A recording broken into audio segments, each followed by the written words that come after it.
La semana pasada, ¿te acuerdas? Terminamos de contestar una pregunta y la pregunta que vimos es ¿qué podemos esperar de Dios? Y estuvimos estas últimas semanas viendo 6 cosas que podemos esperar de Dios. Hay muchas, pero enumeramos 6 y vimos de que podemos esperar amor, fidelidad, provisión, protección, disciplina y misericordia. Estuvimos viendo esas 6 cosas que podemos esperar de Dios, de las cuales debemos de estar seguros. Y no tienes que tener ninguna sombra de duda, querido hermano, que el amor de Dios, la fidelidad, la provisión, la protección, esa disciplina, esa misericordia de Dios está a tu alcance. Puede estar ahí. Ahora, la semana pasada fue especial, te lo digo, en lo personal. O sea, comenzamos el culto acá, pero también el poder compartir una lista de versículos que hablaban de la misericordia. Te lo digo, a mí en lo personal me tocaron, sé de muchos, algunos escribieron ahí por el chat y todo, otros de manera personal me dijeron, Dios realmente es un Dios misericordioso y quedaron un poquito tocados con esto. Y yo te animo, ahí están,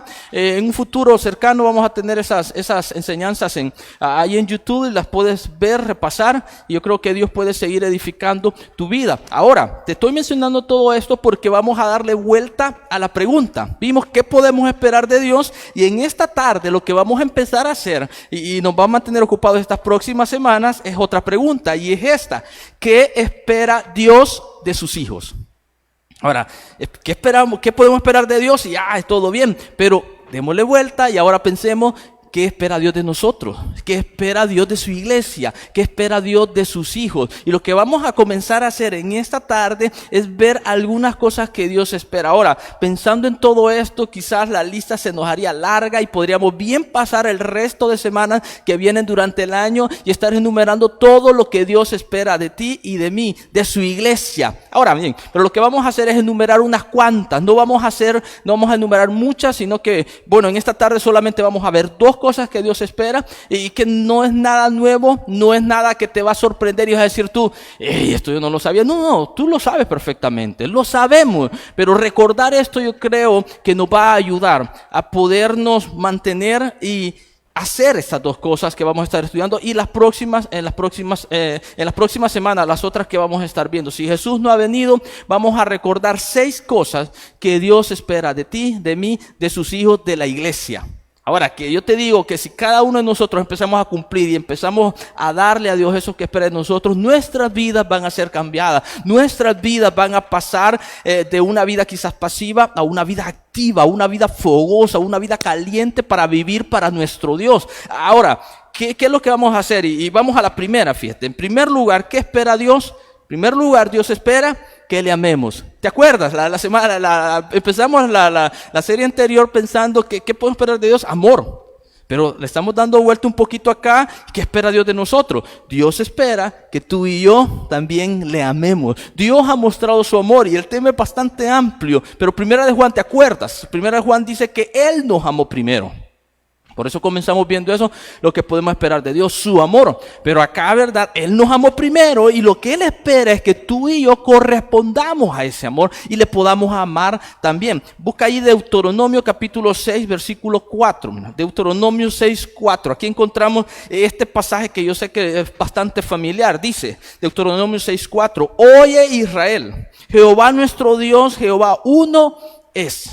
Y amarás a Jehová tu Dios de todo tu corazón y de toda tu alma y con todas tus fuerzas. Recuerda que acá en Deuteronomio lo que está sucediendo es que Dios está sacando a su pueblo, a Israel, que ha estado cautivo allá en Egipto, y Dios está haciendo esa obra maravillosa y los está llevando a la tierra que les ha prometido. Él les está dando leyes, les está dando una serie de mandamientos, decretos y todo, pero en medio de todo esto Él resalta que el amarle a Él de todo corazón, de toda el alma, con todas las fuerzas, es de gran importancia. Y eso es lo que vamos a tratar de, así de manera rápida, ver en esta tarde. Acá, ¿verdad? Deuteronomio dice, oye Israel, en el 4, Jehová nuestro Dios, Jehová uno es, y entendiendo que Dios es uno, y amarás a Jehová tu Dios de todo tu corazón.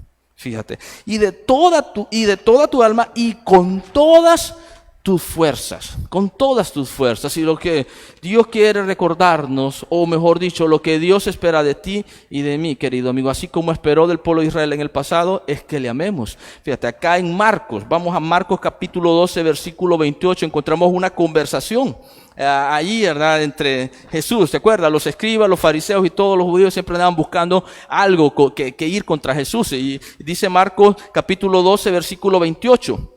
Acercándose uno de los escribas que lo había oído disputar y sabía que les había respondido bien, le preguntó: ¿cuál es el primer mandamiento de todos? Fíjate la pregunta. 29. Jesús les respondió: el primer mandamiento de todos es: oye, Israel, el Señor nuestro Dios, el Señor uno es. Textualmente lo que acabamos de leer allá. Ahora, pero dice versículo 30. Y amarás al Señor tu Dios con todo tu corazón y con toda tu alma y con toda tu mente y con todas tus fuerzas. Y fíjate la importancia acá que resalta Jesús. Este es el principal mandamiento. Este es el principal mandamiento. 31. Y el segundo es semejante: amarás a tu prójimo como a ti mismo. No hay otro mandamiento mayor que estos. Versículo siguiente, el 32. Entonces el escriba le dijo: bien, maestro, verdad has dicho, que uno es Dios y que no hay otro fuera de él. Y el amarle con todo el corazón y con todo el entendimiento y con toda el alma y con todas las fuerzas, y amar al prójimo como a uno mismo, es más que todos los holocaustos y sacrificios. Pero el versículo 32, a mí me llamó la atención esto, que él le dice al escriba: bien, maestro, verdad has dicho. Verdad has dicho. Ellos sabían, fíjate, este escriba sabía perfectamente. Ahora te podría seguir y Jesús le dice ahí en el contexto: no estás lejos del reino de Dios, le dice, por la reacción que tiene este escriba cuando escucha la respuesta que Jesús le da a la pregunta que él le hizo. Pero él dice: bien, maestro, verdad has dicho. Porque, querido hermano, querido amigo, tienes que entender que hay una verdad, y es una verdad absoluta, que el principal mandamiento que Dios nos ha dado es que tú y yo le amemos. Le amemos. El amor a Dios es algo que debe de estar en cada uno de nosotros. Fíjate, y te lo digo, algo quizás triste, y ya vamos a ver a continuación algo en cuanto a ello, pero hay muchos creyentes, muchos que profesan una fe en Cristo, muchos de aquellos que vienen a la iglesia, pero déjame decirte que lo más probable, quizás lo más seguro, lo voy a decir de esta manera, es que no aman a Dios. No aman a Dios. Ahora, no voy a entrar en esa cuestión si son salvos o no son salvos, pero yo sí te puedo decir de que hay muchos que profesan conocer a Dios, que están dentro de las iglesias, que al verles uno ve que no hay amor de Dios en la vida de cada uno de ellos, porque el amor de Dios es necesario. Fíjate, el amor de Dios es algo que debe de estar ahí. Fíjate, ve conmigo a Lucas 11:42, fíjate, el amor de Dios es necesario. Y fíjate, Lucas 11:42 nos dice: mas hay de vosotros fariseos, que diezmáis la menta y la ruda y la hortaliza, y pasáis por alto la justicia y el amor de Dios. Esto os era necesario hacer, sin dejar aquello. ¿Qué era necesario hacer? La justicia, vamos a ver más adelante esto, pero también el amor de Dios. El amor de Dios, sin dejar aquello. O sea, está bien que diezmen, dijo. Está bien que diezmen la menta, la ruda, las hortalizas. Pero ojo, ustedes han dejado de un lado lo que realmente es necesario para sus vidas, como es la justicia. Pero aquí lo que estamos viendo, el amor de Dios. El amor de Dios. Porque déjame decirte, querido hermano, querido amigo, el amar a Dios es algo que revoluciona la vida, cambia, y tú lo puedes ver ilustrado en la relación matrimonial. Cuando hay un esposo y una esposa que se amen, ¿cómo es esa relación? Es una relación estable, es una relación duradera, es una relación que va viento en popa. Cuando hay una buena relación entre padres e hijos y hay amor entre ellos, ¿cómo es esa relación? Aunque es conflictivo y todo, ¿verdad? Por a veces la inmadurez de los hijos y todo, pero cuando hay amor las cosas salen adelante, salen a flote. Uno puede enfrentar cualquier cosa. Lo mismo sucede en cualquier relación cuando hay amor. Es la misma idea con Dios. Cuando nosotros tenemos una buena, o decimos tener una buena relación con Dios, pero nosotros no le estamos amando de Él, porque una cosa no hay que dudar, Dios sí nos ama a nosotros, pero el problema muchas veces es que tú y yo no le estamos amando a Él. Y ahí es un problema. Y debemos de recordar una verdad en esta tarde. El amar a Dios es necesario. Si tú y yo queremos vivir para Dios, necesitamos amarle a Él. Así como tú y yo necesitamos el agua, los alimentos a diario, como necesitamos dormir. Esas son necesidades. Porque si no las cumplimos, si no llenamos esas necesidades, ¿qué ocurre? ¿Qué pasa si no tomamos agua? ¿Qué pasa si no nos alimentamos? ¿Qué pasa si no dormimos? Eventualmente nos morimos. No duramos mucho. Necesitamos eso que es necesario. Así el amor de Dios es necesario. Y Jesús lo está planteando acá. Esto os era necesario hacer. Por eso tenemos que entender que lo más importante en la vida es amar a Dios sobre todas las cosas. Es algo que nos debe de quedar acá y sobre todo debe de irse a nuestro corazón, que el amar a Dios es lo más importante en la vida. Es lo más importante. Fíjate, Jesús reprocha esto a los judíos y les dice acá en Juan capítulo 5, 40, dice, ¿y no queréis venir a mí para que tengáis vida? Gloria de los hombres no recibo, mas yo os conozco que no tenéis amor de Dios en vosotros. Jesús estaba evidenciando y estaba viendo a esto y dice, ustedes no tienen amor de Dios. No tienen amor de Dios. Jesús es Dios y obviamente lo sabía, pero déjame decirte que aunque tú y yo no somos dioses y no tenemos el gran poder de Dios de ver los corazones, leer las mentes, pero a veces es bastante evidente que en muchos creyentes, en muchos hijos de Dios, no hay amor de Dios. No hay amor de Dios. Jesús les dice, yo os conozco que no tenéis amor de Dios. Eso está reprochándoles a cada uno de ellos. Les está diciendo, ustedes no tienen amor de Dios. Vean el comportamiento, vean cómo me están tratando. No se engañen, no se engañen. Y es algo que tú y yo debemos de tener cuidado, en lo cual debemos de tener cuidado. No debemos de autoengañarnos, pensando que amamos a Dios. Pensando que con el hecho de estar una vez más en la iglesia o estar viniendo, tener un hábito de años de estar en la iglesia y que todo está bien y todo, pero si no hay una relación de amor con Dios, eso no está bien. El principal mandamiento, lo más importante en la vida es amar a Dios y Él espera eso, querido hermano. Él espera que tú y yo le amemos, le amemos. Ahora, hay dos maneras, fíjate, a continuación te quiero enseñar dos maneras en las que podemos probar que amamos a Dios. Número uno, guardando su palabra, y número dos, amando a los hermanos. Son dos maneras. Y rápidamente vamos a ver cada una de ellas. Así, pero hay dos maneras que tienen que ver con la palabra y tienen que ver con los hermanos. Tienen que ver con las personas que están allí y todo. Vamos a la primera. Dos maneras de probar que amamos a Dios. En primer lugar, guardando la palabra. Mira, Juan 14, 15. Él dijo, si me amáis. Jesús ve el condicional acá. Si me amáis, guardad mis mandamientos. Ahora, primera de Juan, el mismo escritor acá, más adelante dice, pues este es el amor a Dios, que guardemos sus mandamientos, y sus mandamientos no son gravosos. Si me amáis, dijo Jesús, y Juan lo escribió, guardad mis mandamientos. Entonces, aquí vemos un condicionante y una prueba del amor. Si uno dice amar a Dios, dice Dios, ¿decís amarme? Ok. Bueno, Jesús lo está diciendo, guarden mis mandamientos. Dicen amarme, guarden, obedezcan la Biblia. Eso es lo que está planteando acá. Y Juan, ¿verdad? Ahí en la misma idea, entendiendo, habiendo escuchado de Jesús quizás expresar estas palabras en el pasado, cuando Jesús estaba sobre la tierra, recordó, estaba escribiendo este evangelio, y él dice, pues este es el amor a Dios, que guardemos sus mandamientos. Este es el amor a Dios. Si tú y yo decimos, querido hermano, amar a Dios, la mejor prueba para demostrarlo va a ser nuestra obediencia a la palabra de Dios. Fíjate, ese pasaje que siempre, la última parte de 1 Juan 5:3 me llamó la atención, que dice, y sus mandamientos no son gravosos.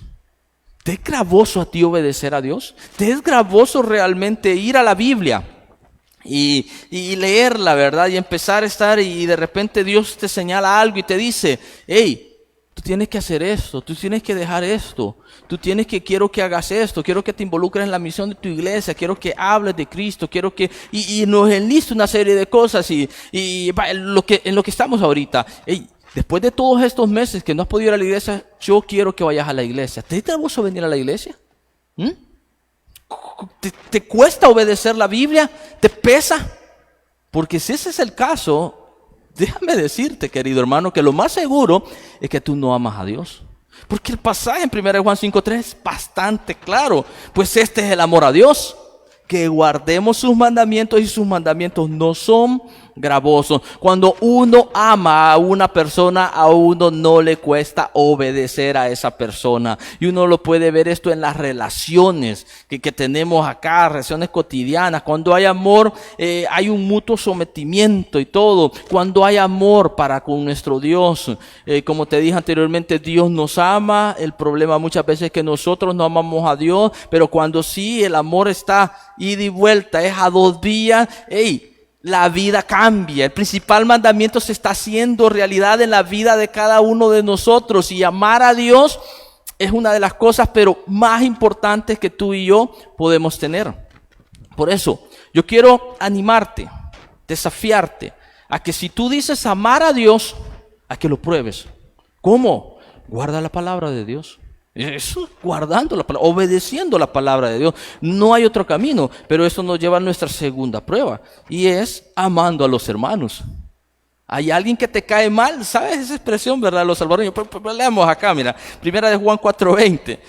Si alguno dice, yo amo a Dios, y aborrece a su hermano, es mentiroso. Pues el que no ama a su hermano a quien ha visto, ¿cómo puede amar a Dios a quien no ha visto? ¿Qué pregunta esta? 21. Y nosotros tenemos este mandamiento de Él: el que ama a Dios, ame también a su hermano. Aquí más claro yo creo que no tengo que explicar nada, pero si tú y yo decimos amar a Dios y no estamos amando al hermano, somos mentirosos. Esa es la realidad. Esa expresión me cae mal. Los salvadoreños tenemos esa expresión a veces, y vamos por la vida y no, a mí fulano, ahí ese hermanito me cae mal, ese hermano yo no lo trago. Hay perdón por las palabritas así que a veces sacamos, ¿verdad? Yo espero no estarte ofendiendo ni nada, pero a veces es una realidad. Afuera dices tú, y no te debe de extrañar si afuera escuchas esas expresiones, pero ¿sabes lo triste? Lo que más duele, que muchas veces esas expresiones están dentro del pueblo de Dios. Que muchas veces tú, querido hermano, las dices. Y dices, yo amo a Dios, sí, no, y todo, pero te cae mal el hermano. O sea, no le estás amando realmente. No estás allí llevando una buena relación. Ahora tú me dices, pero José Luis, mira, es que hay hermanos que la verdad cuesta y son difíciles. Sí, quizás, ¿verdad? Yo no te niego que no. Pero es ahí donde realmente se prueba nuestro amor por Dios. Mira, el amor de Dios es tan grande. Te menciono, Romanos dice que Dios ha derramado su amor en cada uno de nosotros por su Espíritu que nos ha dado. Es decir, de que tú y yo, ahora que tenemos el Espíritu Santo, tenemos la capacidad aún de amar a la persona más difícil, más complicada. Perdón que lo diga de esta manera, la persona más cae mal que puede existir. Tú y yo la podemos amar. ¿Sabes por qué? Porque el amor de Dios está allí. Y porque tú y yo estamos echando mano de los recursos, de lo que Dios nos ha dado, y hay esas dos vías. Dios me ama, yo amo a Dios. Dios me ama, así estamos a dos vías, todo. Dos maneras de probar que amamos a Dios: guardando la palabra y amando a los hermanos. Ahora te pregunto, querido hermano, ¿amas realmente tú a Dios? Porque Dios espera eso de ti. Dios espera que le amemos. Pero a veces nuestra vida dista mucho de la obediencia a la palabra de Dios. Nuestra vida, nuestras relaciones son relaciones complicadas, en donde hasta decimos tenemos enemigos, personas con las que no amamos, que como 1 Juan dice, las aborrecemos. ¿Y qué dice 1 Juan? Si tú aborreces a tu hermano, estás en tinieblas todavía. Ahora, duro, 1 Juan. En el futuro vamos a estar estudiando 1 Juan, fíjate, no versículo a versículo como normalmente todo, pero vamos a estar sacando algunas cosas de 1 Juan que nos van a desafiar, y quizás aquí te lo adelanto. Ahora, no sé si este año, el próximo, si Jesús no ha venido, pero vamos a aprender, y Juan pone el dedo en la llaga, porque una de las cosas que a veces no están en la iglesia es amor. No nos tenemos, realmente no hay un amor verdadero entre nosotros, y eso solamente es prueba de algo, que no estamos amando a Dios. Porque cuando amamos verdaderamente a Dios, el amor fluye entre nosotros. Tenemos un amor por Dios, vamos a tener un amor unos con otros. En primer lugar, Dios espera que le amemos, pero en segundo lugar, Dios espera que le sirvamos. Lo segundo que Dios espera de ti y de mí es servicio. ¿Cuánto necesitamos eso? Fíjate, antes de ir a la Biblia y a Romanos, yo quiero decirte, todo esto de la reapertura, a veces se ve fácil, tú vienes, ¿verdad? Y estás haciendo el protocolo y todas estas cuestiones, y tú dices, bueno, aquí estamos en la iglesia, pero déjame decirte, no ha sido fácil. La verdad que nos hemos visto muchas veces en la dificultad de que no hay cupos que llenar, que necesitamos ahí ubicar gente para que lleve a cabo toda la logística que conlleva ahora esta reapertura, seguir protocolos y todo. A veces estábamos hablando con algunos hermanos ahí, el equipo ahí que estamos trabajando, y a veces uno se queda y dice, mire, ¿y de quién echamos mano? ¿De quién echamos mano? Porque a veces vemos a gente que no está con la disposición, y es aquí donde muchos en el pasado sí lo hacían, pero ahora con el COVID-19 y con el temor, con el miedo, como decimos nosotros, de no tener mucha cercanía con los hermanos, dicen, no, o sea, se han retraído y no están con aquello de, mira, necesitamos que nos ayudes en esta cuestión y todo. Y ellos saben que implica acercamiento, implica que vas a tener cierto riesgo, el riesgo de contagio va a aumentar. Pero es donde ellos dicen, no, fíjate que ahorita no, y empiezan todo. Entonces no hay aquello, de aquella disposición de servir. Y si hay algo que mueve una iglesia, es eso, querido hermano. Necesitamos un grupo de hombres y mujeres dispuestos a servir para mover toda la maquinaria de cada iglesia, de esta iglesia. Ahora, ¿por qué? ¿Por qué debemos de hacerlo? Porque Dios espera que tú y yo le sirvamos. Mira, vamos a la Biblia, dice Romanos capítulo 6, versículo 17. Pero gracias a Dios que aunque erais esclavos del pecado, habéis obedecido de corazón a aquella forma de doctrina a la cual fuisteis entregados. Y libertados del pecado, vinisteis a ser siervos de la justicia. La justicia, si la personificas en la Biblia, es Dios, es Jesús.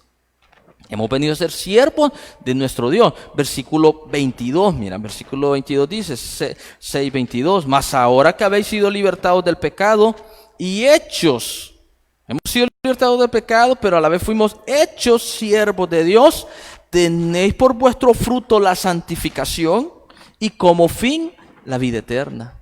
Fuimos hechos siervos de Dios. Fuimos hechos siervos de Dios.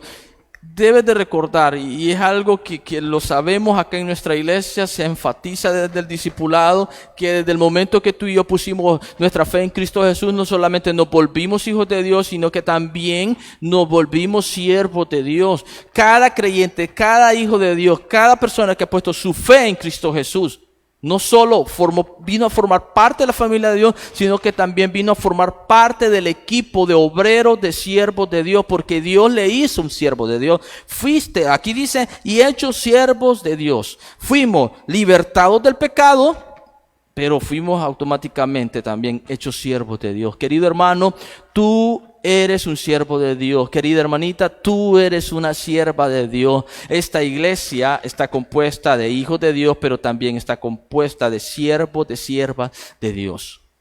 Y Dios espera que tú y yo le sirvamos. Vea Hechos, fíjate, aquí Hechos hay algo que le pasó a Pablo. Dice, aconteció, Hechos 16:16, aconteció que mientras íbamos a la oración, nos salió al encuentro una muchacha que tenía espíritu de adivinación, la cual daba gran ganancia a sus amos adivinando. Esta, siguiendo a Pablo y a nosotros, daba voces diciendo, estos hombres son siervos del Dios Altísimo, quienes os anuncian el camino de salvación. Ahora no quiero entrar en esto de esta muchacha, ¿verdad? Hay muchos temas en cuanto a ella, que era ese espíritu de adivinación, unos dicen que era un demonio, otros dicen no y todo, pero lo que te quiero resaltar en estos dos versículos es esto, lo que la muchacha decía, lo que la muchacha reconocía de Pablo y compañía, de su equipo, que estos eran siervos, eran hombres siervos del Dios Altísimo, siervos del Dios Altísimo. Pablo y compañía eran conocidos como siervos de Dios. Y es aquí donde hemos de preguntarnos, ¿cómo somos conocidos nosotros? ¿Cómo nos conoce la gente? ¿Realmente somos conocidos como siervos de Dios? ¿Realmente se ve eso del servicio? ¿Se ve que esa disposición en nosotros? Muchas veces quizás no es el caso y tú dices, no, y quizás yo puedo pensar, fíjate, en el pasado y todo esto, de donde a veces uno es bastante comodito ahí, cómodo, donde quiere que le hagan las cosas y toda esa cuestión. Una vez un hermano se acerca a mí, ¿verdad? Y me dice, yo creo que Dios te llevó, me dijo, al cantón para que aprendas a servir, me dijo. Yo me quedé pensando, ¿por qué me está diciendo eso? Le dije, bueno, ¿y por qué me dice eso? Le dije yo. No, me dice, porque ahora ya no sos tan cómodo, me dijo. Yo me quedé pensando. Y yo dije, aleluya, ¿verdad? Ok, le dije yo me puse a reír, ¿verdad? Como normalmente. Y él me dijo una verdad. No creas que ofendiéndome, reclamando. No, me lo dijo riéndose y todo. Pero era una realidad. Ahora no te estoy diciendo que el gran siervo de Dios, mucho que crecer en esta área, te lo digo, y todo, pastor, y todo esto, pero sé, tengo los pies en la tierra y sé que tengo que crecer mucho en esto del servicio todavía. Y tú dices ahí quizás, hey, José Luis, yo mucho que crecer en esa área. Y allí quizás estamos, pero con todo, entendiendo que Dios espera que le sirvamos, que somos sus siervos, tú y yo nos debemos de mantener en el camino del servicio, ir aprendiendo. Mira, uno ve hermanos y ve hermanos de que se les da fácil esto del servir, que van ahí por la vida y ellos tienen una disposición. Personas que aún antes de venir a Cristo ya eran así y una vez vienen a los pies de Cristo, son personas que están listas. Y yo puedo pensar en un par acá en nuestra iglesia, puedo pensar todos estos años en el cantón, en muchos hermanos que se les daba con tanta facilidad esto de servir, que fácilmente uno decía, no hombre, un siervo de Dios, una sierva de Dios. Tenían dones, o sea, quizás el don de servicio estaba ahí presente, pero tú dices, José, yo no soy tan así, o sea, yo quizás soy de mi don, de mi inclinación dentro de la iglesia es esta y la otra, puede ser y todo. No obstante, Dios nos manda a ti y a mí a que le sirvamos. Es un mandato y podemos ir a varios pasajes de la Biblia porque Él nos ha hecho siervos de Dios. Es cierto que a algunos les ha dado dones y con tanta naturalidad lo hacen y sirven, pero hay otros que tal vez, y ahí voy yo, Dios no nos dio esos dones. No obstante, en mi caso, ¿verdad? Como pastor, el llamado que tengo y todo, hace años te lo digo, Dios, ¿verdad? Me amaneció y dijo, ok, pero tenés que aprender a servir, tenés que desarrollarte, tenés que estar ahí. Con todas las limitaciones que yo puedo tener, que no se me da limitaciones físicas, pero hay que servir, hermano. Hay que servir. Dentro de la iglesia, dentro de la estructura de la iglesia, y que podamos ser conocidos por siervos de Dios, tanto dentro de la iglesia de Dios como fuera de la iglesia. Que realmente nos conozcan a cada uno como siervos de Dios. Ahora, para ir ya cerrando, ¿cómo debe ser nuestro servicio a Dios? Y yo te traigo tres cosas que vamos a ver rápidamente cada una, pero nuestro servicio debe ser íntegro, de corazón y en gratitud. Así debe ser nuestro servicio a Dios. Son cosas que no solo las vamos a hacer por hacer, sino que realmente Dios nos va a recordar en esta tarde que Él quiere integridad. Él quiere que pongamos el corazón. Dios quiere que la motivación real sea el agradecimiento que le tenemos a Él. Vamos por cada una de estas cosas. ¿Cómo debe ser nuestro servicio? Debe ser íntegro. Íntegro en este contexto acá. Bueno, Josué 24:14, te lo leo rápido. Ahora pues temed a Jehová y servidle con integridad y en verdad. O sea, no hay, de verdad hacerlo, está diciendo, pero con integridad. Y quitad de entre vosotros los dioses a los cuales sirvieron vuestros padres al otro lado del río y en Egipto, y servid a Jehová. Pero ¿cómo decía? En integridad. La palabra íntegro es algo que está completo, que tiene todas sus partes. Eso es íntegro. ¿Qué es lo que está diciendo Dios? ¿Cómo entonces esto? Porque la integridad tiene varias connotaciones, pero acá en el contexto de que está escrito acá, en Josué, la idea que te da es esta, que nuestro servicio debe ser completo, no debe ser a medias. Debe estar compuesto de todas sus partes. Pero ¿qué es lo que ocurre muchas veces en nuestro servicio? Nosotros a medias estamos, a medio vapor, decimos. A veces estamos así arrastrando los pies, allí haciendo las cosas y todo, queriendo y no queriendo. Ahí no hay integridad, ahí no hay un servicio completo como Dios espera que lo hagamos. Debemos de aprender, hermanos, a estar. ¿Te acuerdas? Y aquí se me viene a la mente Isaías capítulo 6, cuando está ahí, tiene esta gran visión del trono y está allí todo y Dios le dice, ¿verdad? El plan y todo lo que va a hacer y quién va a ir. Y Isaías dice, heme aquí, envíame a mí. Disposición. Ahí estaba y él estaba listo a lo que sea. No a median todo ahí. No. Yo estoy listo. Yo estoy listo. ¿Te acuerdas? Jesús dijo en aquella ocasión que aquel que poniendo la mano en el arado no es digno de mí. Y Jesús dice, hey, tenés que negarte a ti mismo, tenés que tomar tu cruz, tenés que seguir adelante. O sea, yo quiero gente completa que se venga acá y esté de manera íntegra, de forma completa acá, dispuesta a lo que yo les voy a mandar. Dios quiere eso en el servicio. Dios quiere que tú y yo tengamos integridad a la hora de servir. Ahora, la integridad se puede utilizar en otro sentido y tú puedes verlo y quizás le puedes dar seguimiento en la Biblia, pero en este versículo habla de algo que está completo y que tiene todas sus partes, de un servicio que Dios espera, algo lleno, no algo a medias, como muchas veces nosotros. Debe ser en serio, en verdad, pero en segundo lugar debe ser de corazón. De corazón, dice Efesios 6. Siervos, obedeced a vuestros amos terrenales con temor y temblor, con sencillez de vuestro corazón, como a Cristo, no sirviendo al ojo como los que quieren agradar a los hombres, sino como siervos de Cristo, de corazón, haciendo la voluntad de Dios. Ahora, este pasaje está escrito en el contexto del trabajo y todo. A veces, fíjate, tenemos la mala... no sé si la mala enseñanza o quizás ignoramos una verdad y pensamos de que siervos de Dios solamente se es en la iglesia. A veces se tiene la idea, hey, ¿estás sirviendo a Dios? Y todo, sí, yo estoy sirviendo en la iglesia. Y cuando no se está haciendo nada en la iglesia, no, ahí no sos siervo de Dios. Pero yo te recuerdo algo. Siervo de Dios no solamente se es acá en la iglesia, siervo de Dios es fuera de la iglesia. Y tú dices, ¿y cómo puedo ser un buen siervo de Dios fuera, José Luis? Si tú eres un empleado, siendo un buen trabajador, un buen empleado, automáticamente te hace un buen siervo. Algo que te digo, es un tema quizás aquí aparte de tocarlo, pero en la actualidad muchos creyentes, muchos hijos de Dios dejan mucho que desear en sus empleos. Un mal testimonio, no están adornando la doctrina de Cristo y un gran problema. Porque sus compañeros de trabajo, que en gran parte son personas sin Cristo, les conocen y saben, y si uno llega y les preguntan, hey, fulano va a la iglesia, ¿crees vos que él es un buen siervo de Dios? Y quizás yo te diga, no hombre, si yo por eso no voy a la iglesia, porque yo le veo cómo es. Ahora, ¿es un buen siervo o un mal siervo?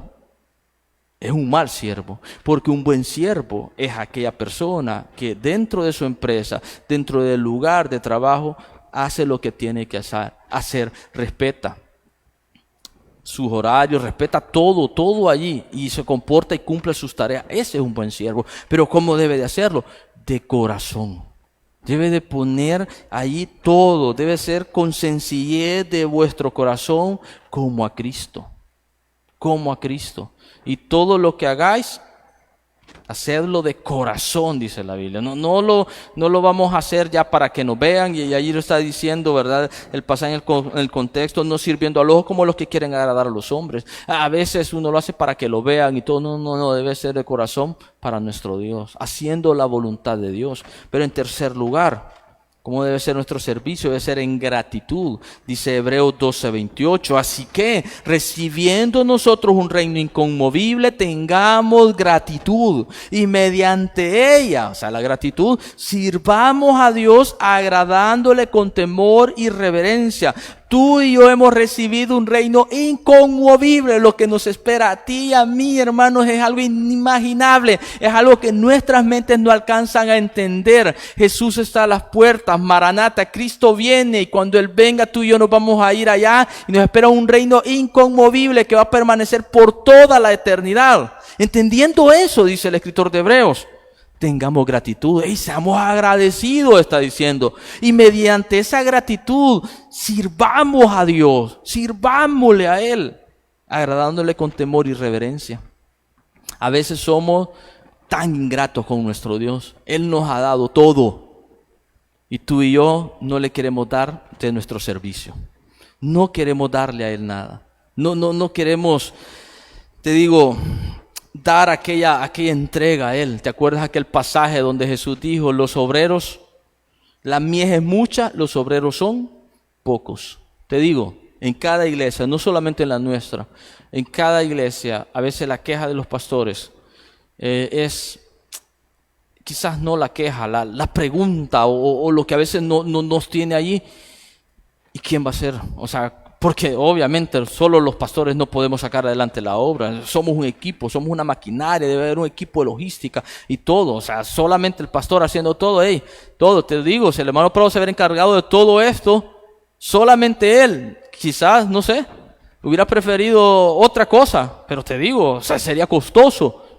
Pero no, o sea, hay un equipo y hay una maquinaria trabajando. Eso es lo que Dios busca. La mies es mucha. Lo que hay que hacer en la obra de Dios, donde 1 Corintios 3 nos dice que hemos venido a ser colaboradores con Dios, y aquí estamos. Colaboramos y deberíamos colaborar con Dios, pero los obreros son pocos.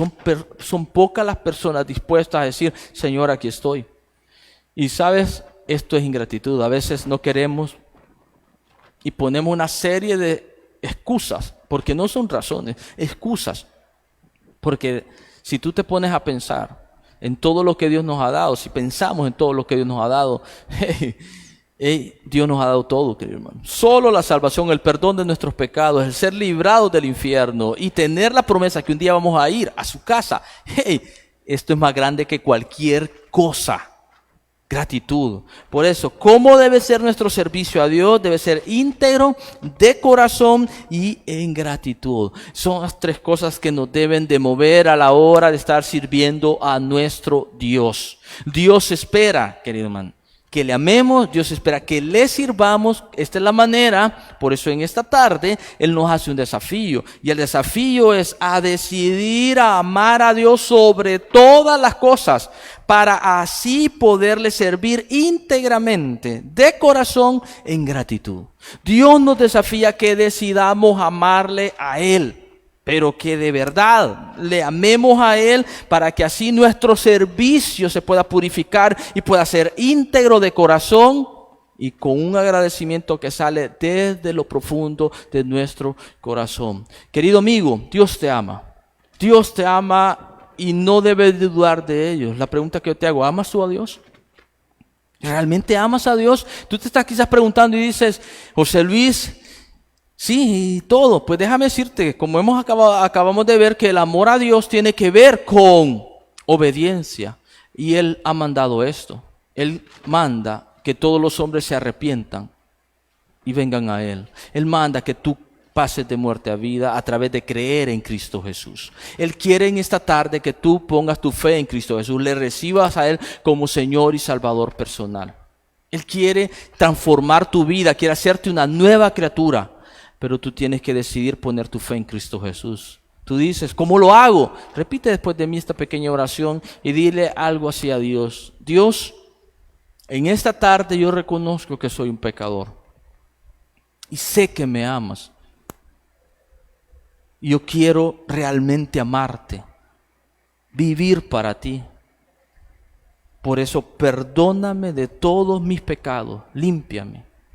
Yo me arrepiento de cada uno de ellos y creo en Cristo Jesús, que Él murió, fue sepultado, pero al tercer día resucitó. Y yo le recibo en esta tarde como mi Señor y Salvador personal.